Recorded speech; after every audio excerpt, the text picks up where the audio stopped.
کیا آپ مجھ سے کامیابی کا نسخہ جاننا چاہتے ہیں؟ نسخہ بہت سادہ سا ہے، اپنی غلطیاں کرنے کی مقدار دوگنی کر دو۔ تھامس واٹسن کا یہ جملہ ہر جگہ اپنے آپ کو منوا رہا ہے۔ جس دن آپ نے ناکامی کا خوف دل سے نکال دیا، اس دن آپ کامیابی کے راستے پر گامزن ہو جائیں گے۔ آپ نے ریاضی تو پڑھی ہی ہوگی۔ ریاضی کا فن بہت عجیب ہے۔ آپ ایک بار غلطی کرتے ہیں، دوسری بار کرتے ہیں، اور پھر رفتہ رفتہ آپ اس کے ماہر ہو جاتے ہیں۔ غلطیاں آپ کو سکھاتی ہیں کہ درست جواب کیسے نکالا جاتا ہے۔ ریاضی کا سارا فن غلطیوں سے سیکھا جاتا ہے۔ مجھے ایک دوست کی کہانی یاد آئی۔ وہ اچھی خاصی انگریزی بولنا سیکھ چکا تھا، دوسروں سے کہیں اچھی، بہتر، اور کلاس میں سب سے اچھی انگریزی اسی کی تھی۔ ہوا کچھ یوں کہ مینجمنٹ نے انگلش لینگویج کے ماہر استاد کو بھاری بھرکم تنخواہ پر ہائر کر لیا۔ استاد واقعی ماہر تھا۔ ان کی گفتگو، ان کا اعتماد، ان کا حافظہ اور کلاس روم مینجمنٹ کمال کی تھی۔ وقفہ ہوا اور طلباء اپنی انگریزی جاننے کے لیے استاد صاحب کے گرد جمع ہو گئے، سوچ سوچ کر جملے بناتے اور استاد کی انگریزی کا حظ اٹھاتے۔ میرا دوست اعتماد کے ساتھ سنگھاسن پر تھا۔ اس نے بھی 2-4 جملے بنائے اور استاد کے ساتھ انگریزی میں مکالمہ کرنے لگا۔ باتوں ہی باتوں میں اس کے منہ سے ایک جملہ نکلا اور استاد نے کہا، بیٹا یہ جو تم بول رہے ہو یہ انگریزی نہیں ہے۔ بس یہ ایک جملہ اس کا اعتماد تباہ کرنے کے لیے کافی تھا۔ وہ دن گیا، مگر اگلے کم از کم 2 سال اس کی زندگی کو بریکیں لگ گئیں۔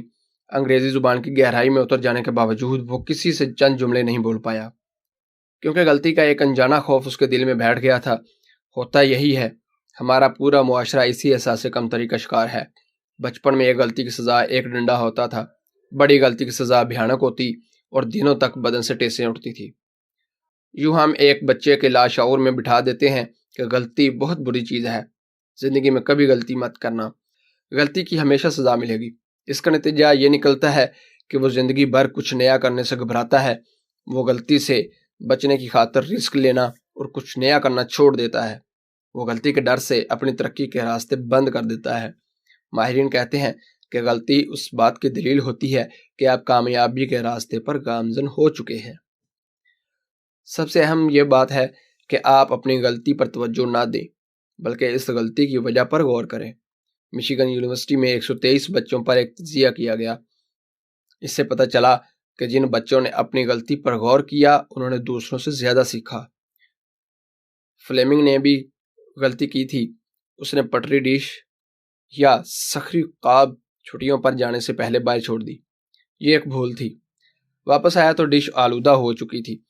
اسے صاف کرنے سے پہلے اس نے غور کیا تھا تو ماجرا کچھ یوں تھا کہ پھپھوندی میں تو اضافہ ہو چکا تھا لیکن بیکٹیریا نہیں بڑھے تھے۔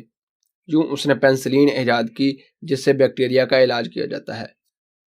غلطیاں بہت ہوتی جاتی ہیں، مگر اس کا یہ مطلب ہرگز نہیں ہوتا کہ آپ ہمیشہ اسی غلطی کے ساتھ رہیں گے۔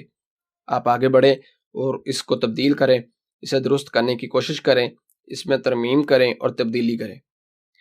بہت جلد آپ کو مختلف نتیجہ ملے گا۔ ماہرین کہتے ہیں دنیا میں صرف اس شخص سے کوئی غلطی نہیں ہوتی جو کوئی کام نہیں کرتا۔ اس کا یہ مطلب بھی ہرگز نہیں کہ اندھا دھند کام شروع کر دیں، بلکہ اپنے کام کو بھرپور منصوبہ بندی اور زبردست پلاننگ کے ساتھ شروع کریں۔